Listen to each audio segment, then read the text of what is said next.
Ayan, ito na yung ating puto cheese with salted egg. Ayan, oh. Sarap mga sis. Guys, ito ang ating bowl. Lalagay na natin yung ating mga ingredients dito mga sis. Ito meron tayong 4 na all-purpose flour. 4 na cup. 4 cups na all-purpose flour. Tapos yung ating baking powder. 4 na tablespoon. 4 tablespoon. Saka yung ating sugar na 2 cups. Pwede nyo i-adjust yung tamis mga sis. Pwede nyo gawin 1.5 kung ayaw nyo ng sobrang tamis. Saka yung ating milk powder. Ito gumamit ako ng suwak mga sis.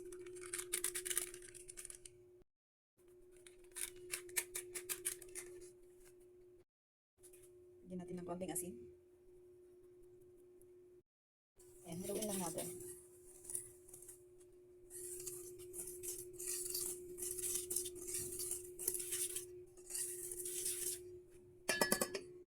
After natin mahalo, ilalagay naman natin yung mga iba pang ingredients. Lagyan natin ng tubig. Ayan. 2 cups muna. Lagay natin yung ating oil. Half cup. Tsaka yung ating dalawang itlog. Ayan.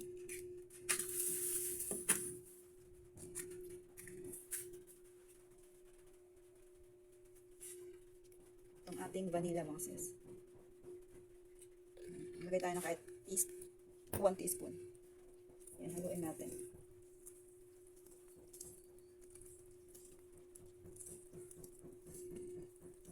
Ilagay na natin yung 1 cup na water.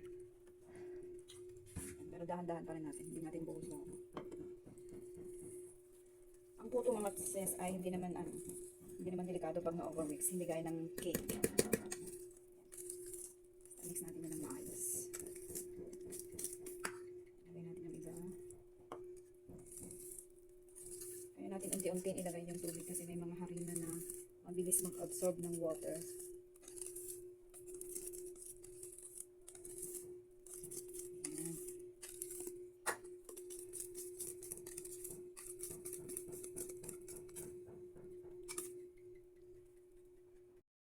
And okay na ito mga sis. Yan ang nagamit kong tubig ay 2.5 cup. Ayan, hindi ko nalagay lahat ng tatlo.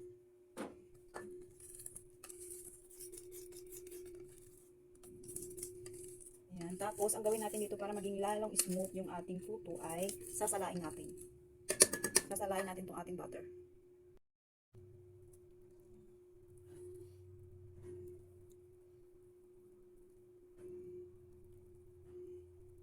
Yan, para matanggal yung buo-buo mga sis. Tsaka yung mga ibang flour na hindi masyado na mix.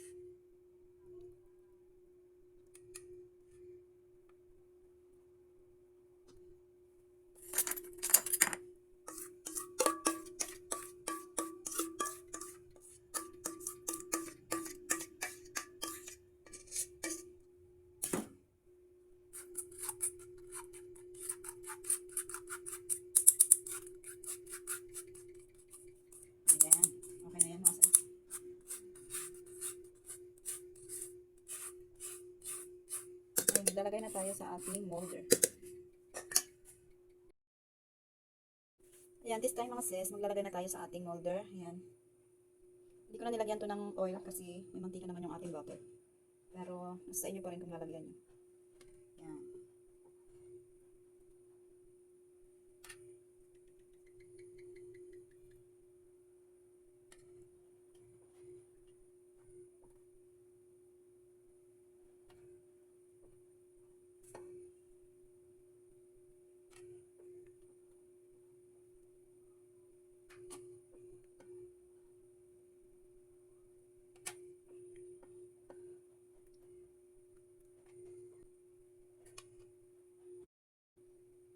Ayan, after natin malagyan lahat, lalagay natin yung ating cheese sa ibabaw at saka yung ating itlog maalat.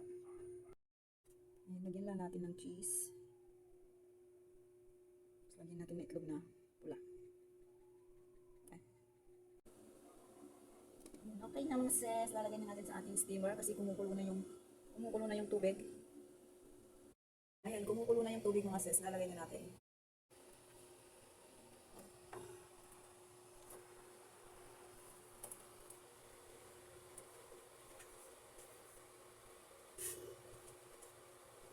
Ayan, takpan natin. Lagyan natin ng tela yung ating takip. Ayan. Ayan, may tela yung ating takip mga sis. Ayan, para hindi matuluan yung ating butter, yung ating tutok. Ayan, balikan natin yan after 20 minutes.